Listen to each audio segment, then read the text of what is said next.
Halo semua, halo, selamat pagi, siang, sore, malam. Jadi kita lanjut lagi untuk seri fokus ASP.NET Core ini, tetap di episode 35 tapi sub episode 02. Bareng sama saya untuk kita bikin aplikasi sekaligus belajar fokusnya ASP.NET Core. Nah, sub fokusnya adalah Web API. Jadi 35 itu Web API. Nanti berikutnya ada sub fokus yang lain. Sebetulnya yang Web API ini juga lumayan agak padat ya, karena di sub episode 02 ini kita akan bahas HTTP verb dan response code-nya. Kemudian kita coba debug dengan file HTTP yang ada di Visual Studio. Saya agak-agak lupa-lupa ingat ya, apakah bisa di VS Code ya. Tapi setahu saya itu bisa, cuma mungkin pakai semacam extension lain ya teman-teman. Untuk gampangnya kita akan pakai Visual Studio dulu. Nanti kalau saya sempat ekspor, saya akan pakai file HTTP lain kalau teman-teman kepingin buka di Visual Studio Code. Nama saya Iran Kuswardono dan kita mulai seri tutorial belajar .NET ya. Fokusnya di ASP.NET Core di .NET 9 tetap ya, karena juga tutorialnya mulai dari .NET 9. Episode 35, sub fokusnya Web API. Dan sub episode 02 kita HTTP verb dan lain-lain ya.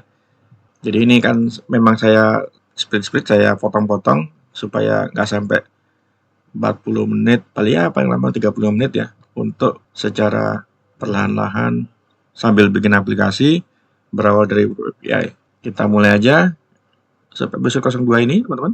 Kita mau review rencananya yang akan kita develop ya, sekaligus sebagai contoh pastinya. Kita akan buat aplikasi sederhana. Ini saya lupa, ini harusnya kasih aja yang simpel mungkin ya. Pencatatan registrasi mahasiswa. Jadi aplikasi ini di-develop di atas .NET 9 ya. SDK-nya 903000 minimalnya. IDE-nya adalah PS 2022. Dan kita mulai dengan model pemikiran basic template.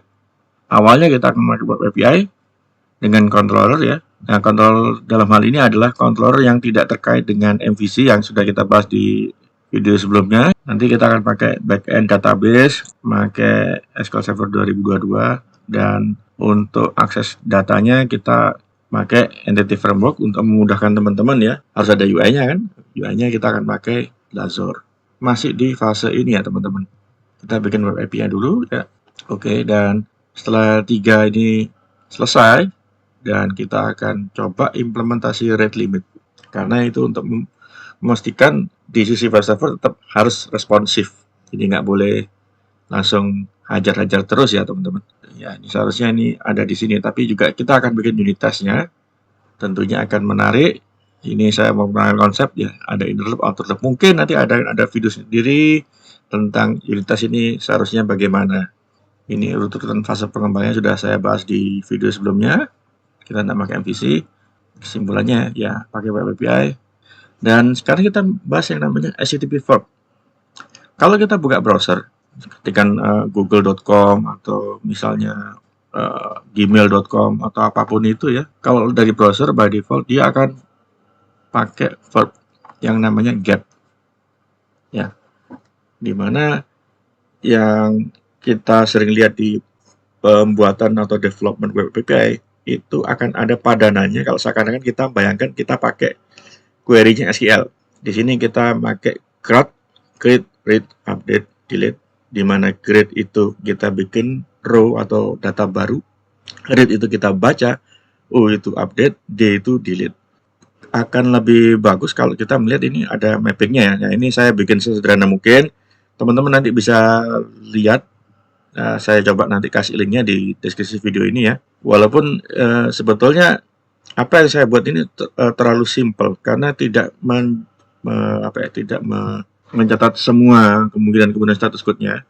Status code itu adalah kalau teman-teman langsung masuk detik.com langsung keluar, itu defaultnya dia oke. Jadi semua get itu kalau website-nya ketemu ya, terus ditampilkan itu defaultnya selalu oke. Bahkan walaupun teman-teman klik tombol stop ya, begitu dia ketemu dan berusaha ngambil data dari server, dia berhasil cuma sedikit aja dia sudah responnya oke. Jadi respon oke ini tidak menunggu sampai tampilan web yang teman-teman lihat itu selesai semua. Jadi itu defaultnya sudah langsung oke di awal.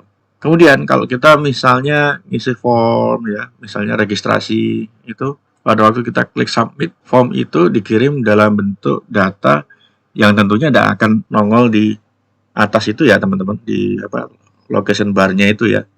Kalau teman-teman lihat di browser itu, dan biasanya metode yang dipakai itu sudah bukan get lagi, karena untuk submit data itu dia butuh yang namanya post, di mana data-data itu bisa kita tambahkan dalam bentuk query string. Kalau misalnya sederhana, misalnya saya mau nambahkan 1 atau 2 informasi aja gitu ya, atau sekelodongan, kayak misalnya teman-teman bikin email baru ya, harus ngisi formnya, form daftarannya, dari klik sign up dulu, setelah itu dia register di submit dalam bentuk request body. Pada umumnya dia pakai post. Nah, nambah record, nambah data, biasanya kalau di SQL itu insert. Yang berhubungan dengan insert di SQL itu adalah post ya. Nah, bagaimana kalau kita mau update? Update itu ada dua, ada put sama patch. Tetapi masalahnya kalau saya jelaskan ini dalam bahasa Indonesia agak ribet dan akan lebih lama. Jadi teman-teman nanti silahkan baca sendiri ya untuk menyingkat waktu. Kalau misalnya kita pakai put, itu misalnya bayangan gampangnya adalah kita update satu row ya, dimana di dalam row itu semua kolomnya tuh kita supply semua. Ada atau tidak ada yang sama, pokoknya kita supply. Jadi bisa dibilang dia pasti nimpa satu row itu berapa, katakanlah ada 10 kolom, dia akan nimpa 10 kolom. Walaupun mungkin masih ada yang sama, tetap aja dia update gitu. Kemudian yang ada pilihan yang lain selain put, untuk update kita bisa pakai patch. Patch itu seperti yang kita lihat di kolom ketiga ini, kita update resource-nya ya, tapi secara parsial, alias tidak semua properti yang ada di atau kolom yang ada di row-nya itu kita update semua. Jadi kita hanya fokus ke kolom apa yang mau kita ubah value-nya atau kita update value-nya. Untuk post, kembaliannya 201. Untuk put, ini ada pilihan. Jadi kalau misalnya resource yang mau kita update itu ternyata tidak ada, terserah sama si developernya, apa mau sekalian ditambahkan karena row-nya itu tidak ada sama sekali di database atau tidak. Kalau dia tambahkan, status code-nya atau kembaliannya itu 201. Sama seperti post. Makanya itu dalam kurung resource edit, alias kita ada resource baru yang di-create di sisi servernya. Kalau sudah ada dan terupdate, kembaliannya 200. Kemudian sama juga dengan update. Kita bisa semacam kasih pilihan tambahan. Kalau nggak ada, kita insert. Pada umumnya, kembaliannya 200. Tentunya karena behavior atau perilakunya patch ini dia hanya update secara parsial, saya pribadi tidak menyarankan kita patch terus ada semacam logic yang kalau nggak ada kita insert aja. Sebaiknya jangan. Walaupun itu banyak beberapa artikel-artikel yang di sana itu yang menjelaskan bisa kok kalau patch itu kalau dia nggak ada di insert, kalau ada di update. Tapi agak berlawanan dengan tujuan awalnya ya. Kalau patch itu ya yang di update ya sebagian atau tidak semuanya. Oke, kita sudah select insert update dan tak kalah pentingnya itu delete. Delete itu ada ini, delete. Meaningnya juga delete resource. Nah, ini saya bikin huruf besar. Karena huruf besar di sini itu maksudnya adalah ini adalah hal-hal yang secara bahasa Inggris itu orang itu langsung ngerti ya. Kalau kita get ya get. Kita mau cari resource atau mau mendapatkan resource-nya atau baca gitu. Kita delete ya delete, tapi yang lain-lain kayak post ini nggak tahu ini tiba-tiba meaningnya beda. Sama dengan put sama patch ya. Walaupun ini update resource tapi verbnya tidak ada update gitu. Kalau teman-teman tanya ke saya, memang nggak ada verb HTTP untuk update, nggak ada. Karena ini sesuai dengan standar yang sudah ada jauh sebelum kita berurusan dengan yang namanya REST API bahkan. Jadi ini sudah ada dari dulu standarnya HTTP 1.0 yang sekarang udah berkembang kalau nggak salah HTTP 2 ya. Tapi yang umum dipakai setiap kali kita develop aplikasi ya. Bahkan di zaman saat ini di mana kita punya .NET 9, defaultnya akan pakai HTTP 1.1. Mau kita rubah ya itu mungkin akan ada bahasan lain dan di luar dari skopnya kita develop aplikasi untuk contohnya ASP.NET Core ini. Tapi teman-teman kalau misalnya minta ke saya, Pak, bikinin dong atau Irawan tolong bikinin dong konten atau semacam seri video yang menjelaskan bagaimana kalau kita mau switching atau rubah dari HTTP 1.1 ke HTTP 2. Boleh.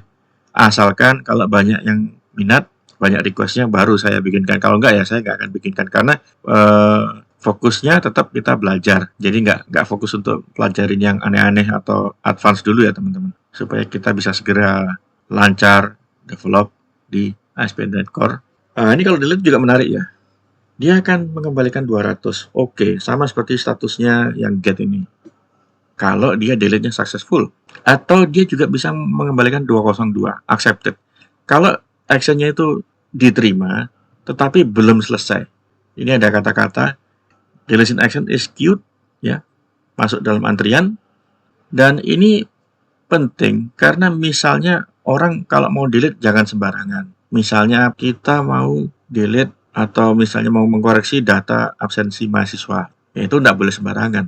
Karena pasti ada pengecekan di belakangnya. Misalnya kalau kita delete itu ada pengecekan apakah si row-nya itu dia punya child table kah atau tidak. Lebih bijak lagi tentunya delete yang sifatnya itu tidak hanya delete satu row tapi juga ada pengecekan anak-anaknya ya, child table-nya. Itu jangan langsung di accept.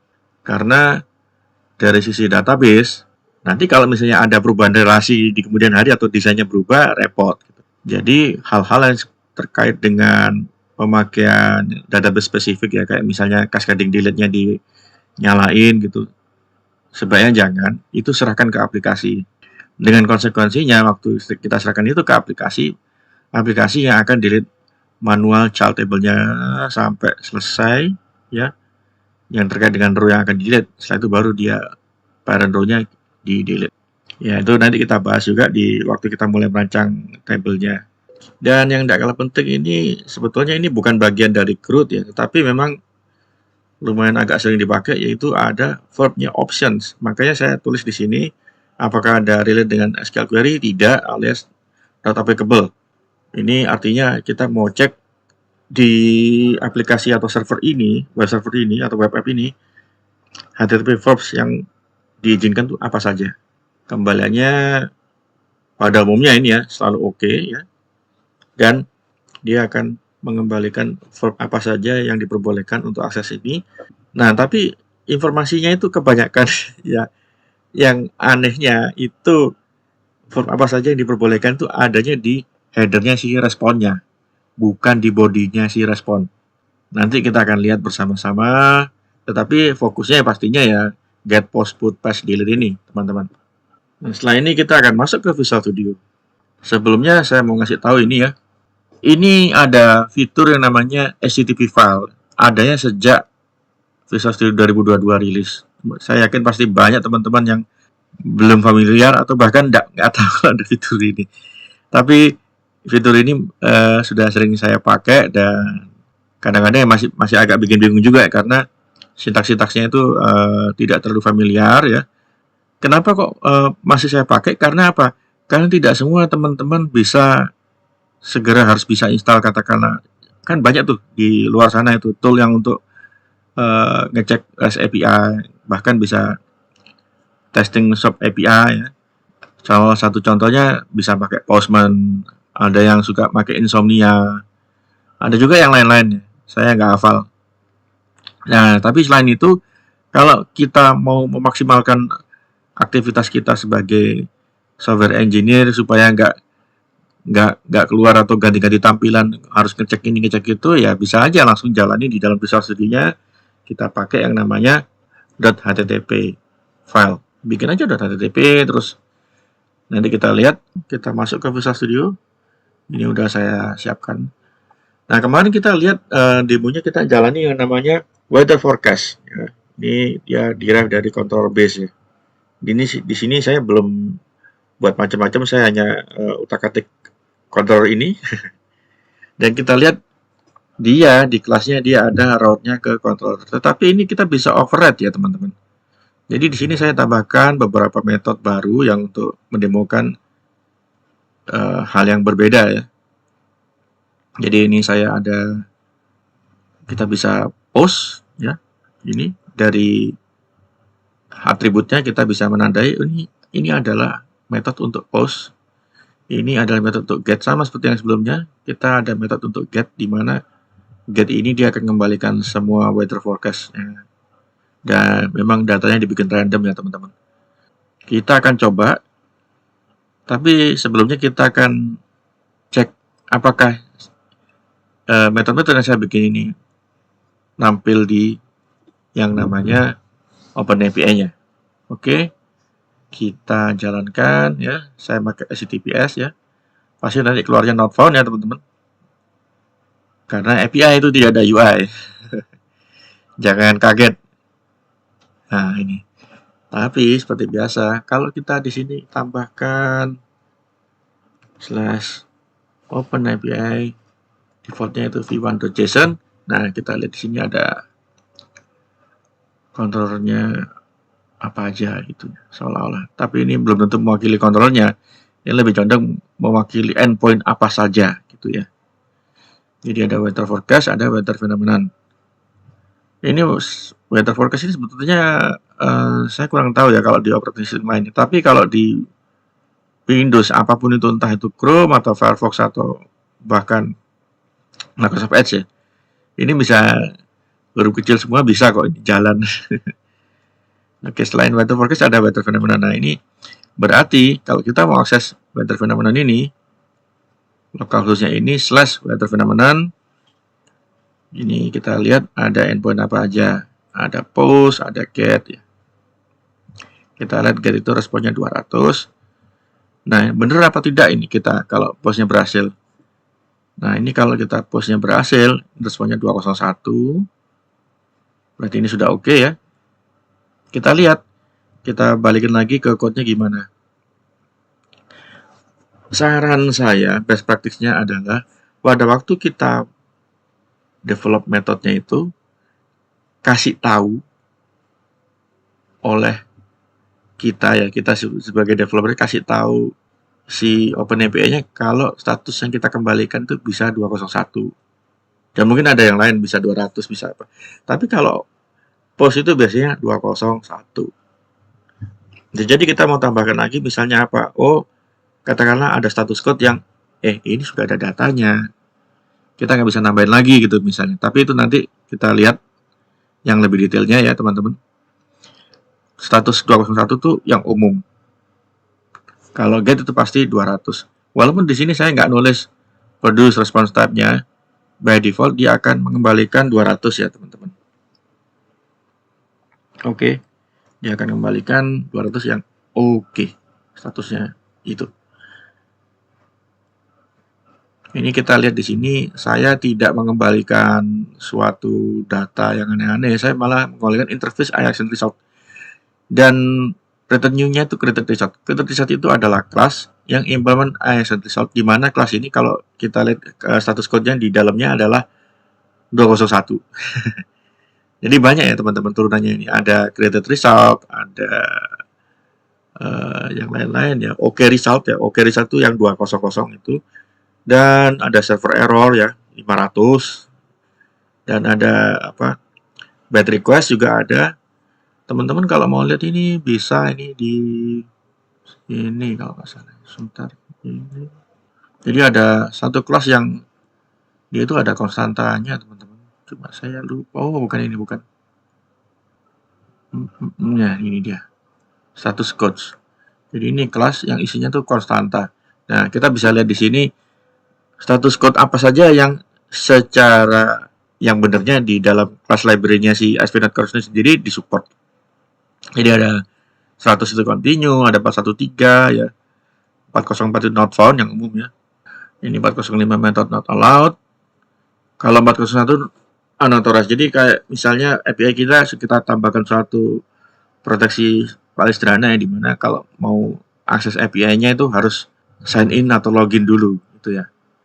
Kalau nggak sign in, kembaliannya statusnya langsung 401 alias unauthorized. Gitu. Ini ada bad request. Bad request itu kan misalnya kita mau post tapi ternyata ada parameter yang atau isian datanya itu keliru. Misalnya apa? Misalnya datamenya yang seharusnya itu nggak boleh 0 diisi 0. Nah itu kita bisa kasih kembalian bad request. Kenapa tidak saya tulis di sini? Karena satu, teman-teman harus familiar dulu dengan masalah pemakaian HTTP FOB ini. Kedua, itu sudah mulai melangkah ke detail development web API-nya. Jadi tidak di scope-nya slide ini.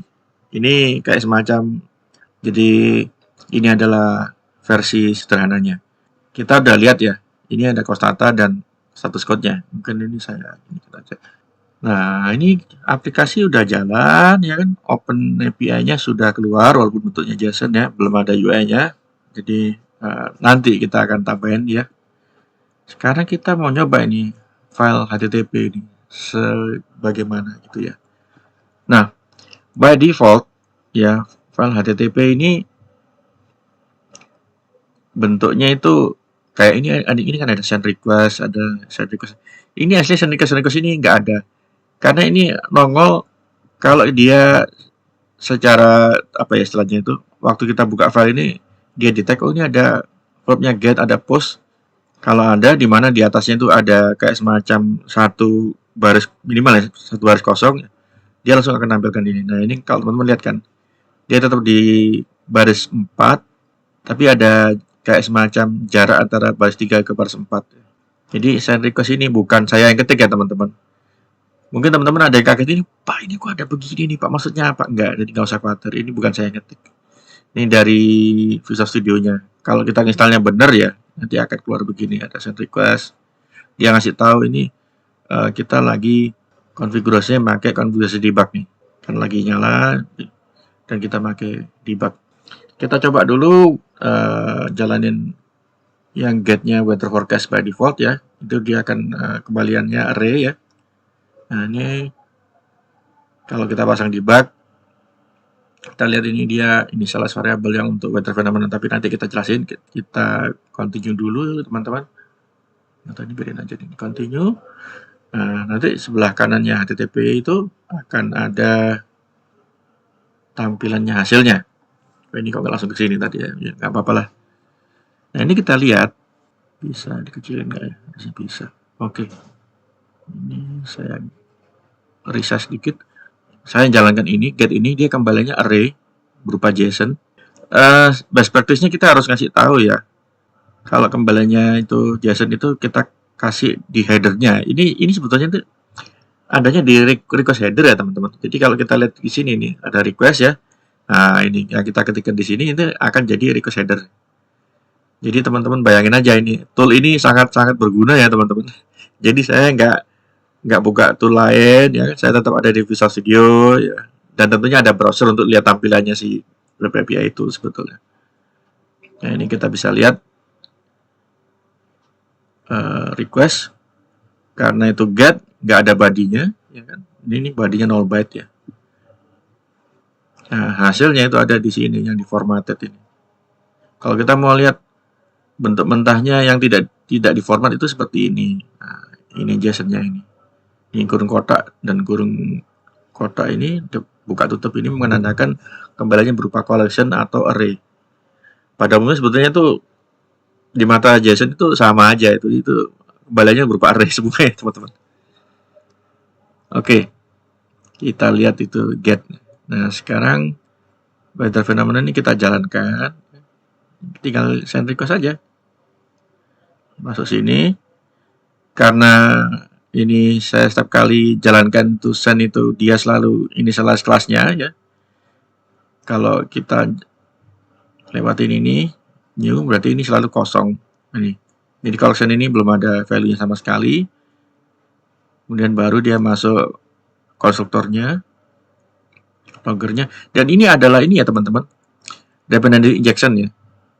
Logger ini disupply di sisi waktu kita bikin ini di programnya. By default dia supply-nya di sini. Cuman ini nggak kelihatan.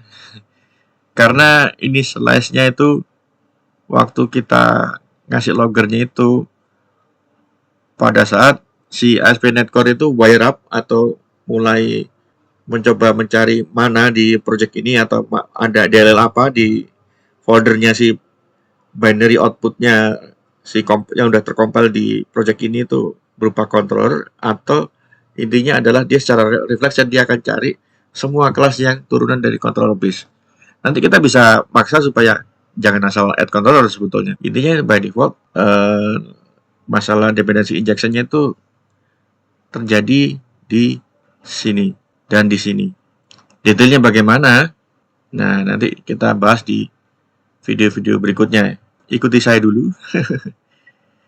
Defaultnya memang begini, setiap kali kita create controller, yang controller base itu akan selalu ada konstruktor yang di dalamnya ada iLogger-nya. Di mana iLogger-nya ini interface yang ada parameter generiknya seperti ini. Kita lanjut. Nah, ini dia masuk sini. Ini collection-nya kosong, ya kan, 0. Dia kemudian mengembalikan array yang nggak ada isinya alias kosong. Oh, ini timeout. Kalau gitu, supaya sementara nggak timeout, yang ini saya disable dulu. Dan kita execute lagi, teman-teman. Kita ini send request. Nah, ini arraynya kosong. Kita lihat request-nya ini.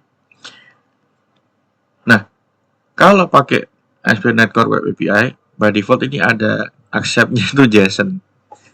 Tapi memang best practice-nya kita tulis ya. Ini supaya teman-teman nggak bingung. Kita tulis. Saya stop dulu. Atau saya coba saja. Nah, ini. Accept application JSON. Accept application JSON. Nah, tadi teman-teman lihat ya, setiap kali kita ini dia selalu kosong. Oke, sekarang kita coba tambahkan sampel data. Tentunya idealnya sampel datanya itu kita initialize pada waktu awal si controller ini di instantiate atau pertama kali dibuat objeknya. Kita bisa pakai ini initializer. Jadi misalnya ini adalah tadi saya pakai contoh ini fenomena cuacanya itu angin berubah. Setelah ada angin berubah, angin semilir. Setelah itu kayaknya dua dulu aja. Bentar, ini ada error ya. Potential fixes. Kalau spelling mas saya biar. Yang penting di sini error listnya nggak ada. Oke. Jadi saya initialize minimal ada 2 item atau data gitu. Oke, jalan lagi. Tadi teman-teman lihat ya, kata kuncinya adalah dia akan selalu di instantiate ya. Dia akan selalu di instantiate. Jadi waktu kita ini dia akan kembalikan 2 nih, angin berubah, angin semilir. Nah, sekarang kita coba selain get. Post adalah insert. Nah, ini post ini dia akan seperti ini ya bentuknya ya. Better phenomenon.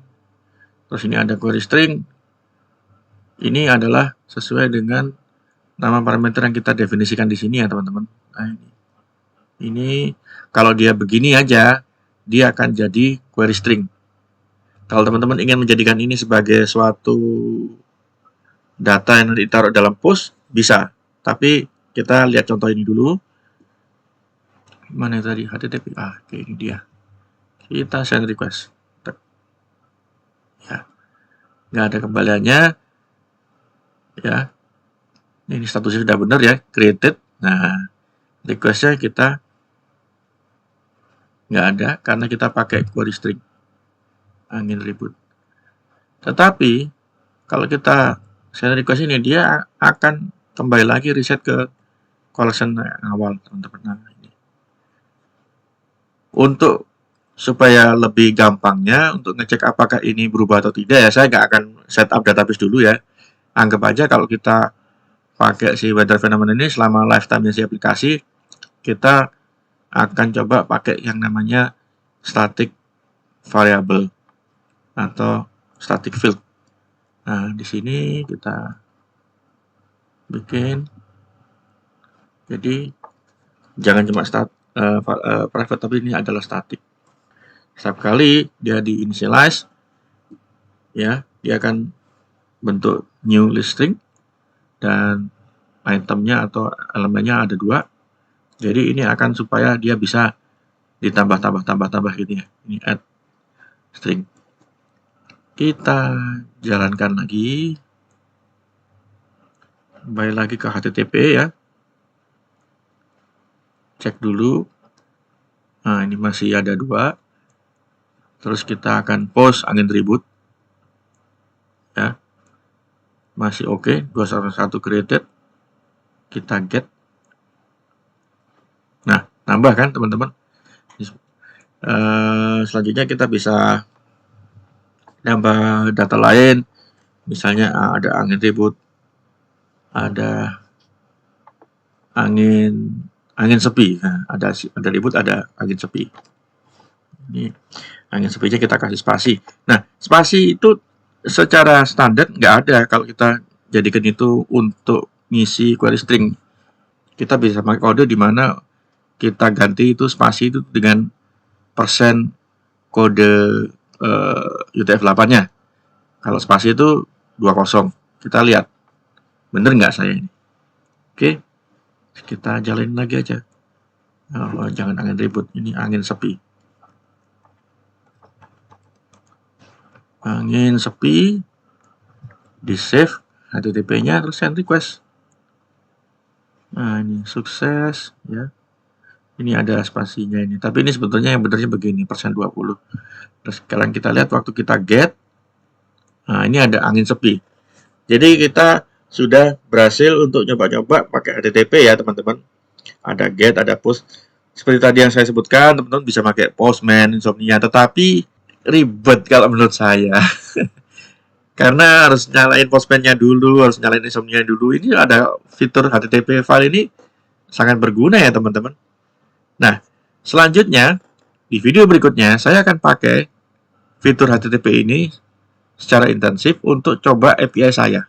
Ya memang harusnya idealnya itu bikinnya harus ada kayak semacam unit testnya dulu. Tapi supaya lebih cepat kita coba langsung pakai HTTP file ini. Di video berikutnya saya akan mulai melangkah ke gimana cara kita sebisa mungkin dan seminimal mungkin kita ngerancang tabel-tabel untuk aplikasi registrasi mahasiswa. Oke? Jadi sepertinya sudah dulu teman-teman. Semoga ini kurang dari 40 menit ya. Semoga. Karena seperti janji saya ini, saya nggak akan terlalu lama. Kita step by step.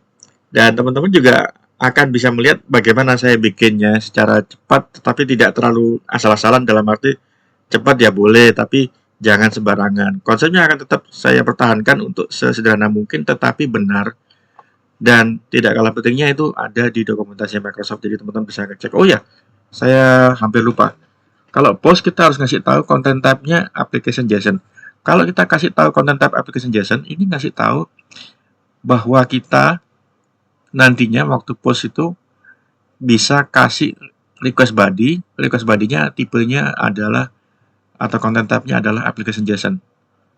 Kalau kita pakai query string seperti ini, nggak perlu ada request body-nya.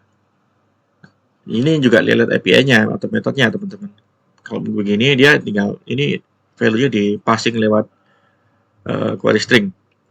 Tetapi kalau kita misalnya ingin masukkan value yang kompleks di mana ada satu kelas tapi propertinya banyak ya, tipe datanya juga nggak bisa sembarangan.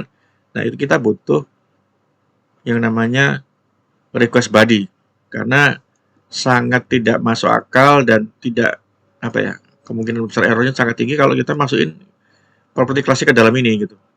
Bisa, tapi saya tidak sarankan teman-teman. Jadi ini nanti akan panjang sampai ke kanan gitu kan. Dan maintenance-nya susah. Oke, kita akan coba pakai kelas di video berikutnya juga. Jadi akan tetap kita lihat pemakaiannya ini. Dan sekaligus saya akan terangkan kalau kita memakai EF atau Entity Framework itu apa saja yang dibutuhkan. Nggak cuma NuGet ya pastinya. Tapi ada hal-hal lain yang tentunya sebisa mungkin akan saya demokan dan jelaskan. Tetap harus ada kayak semacam prinsip kehati-hatian ya teman-teman. Oke, apa aja itu yang harus hati-hati itu apa ini apa aja ya kita lihat lagi di video berikutnya. Jadi insya Allah selama 1 minggu lebih dikit ini ya, karena mohon maaf karena saya juga ada banyak hal yang harus saya lakukan, dan saya harus pastikan nih video shop episode 01 sama 02-nya ini benar dan segera bisa dicoba oleh teman-teman. Sampai jumpa di video berikutnya. Kalau teman-teman enjoy ya, jangan lupa like. Kalau yang belum subscribe, silahkan subscribe. Yang sudah subscribe, saya terima kasih banyak. Dan mungkin minta tolong di-share, bagi-bagikan video-video saya ini ke teman-teman lainnya. Kalau menurut Anda begitu berguna, silahkan dibagikan. Dan semoga sebelum bulan Desember saya mencapai subscriber 400. Jangan lupa coding itu bahagia ya. Sekali lagi tolong di-share ke teman-teman lainnya jika Anda senang dan merasa istilahnya itu mendapat manfaat dari video-video saya. Alhamdulillah. Dan sampai jumpa di sub episode 03 dan sub episode berikutnya. Dadah.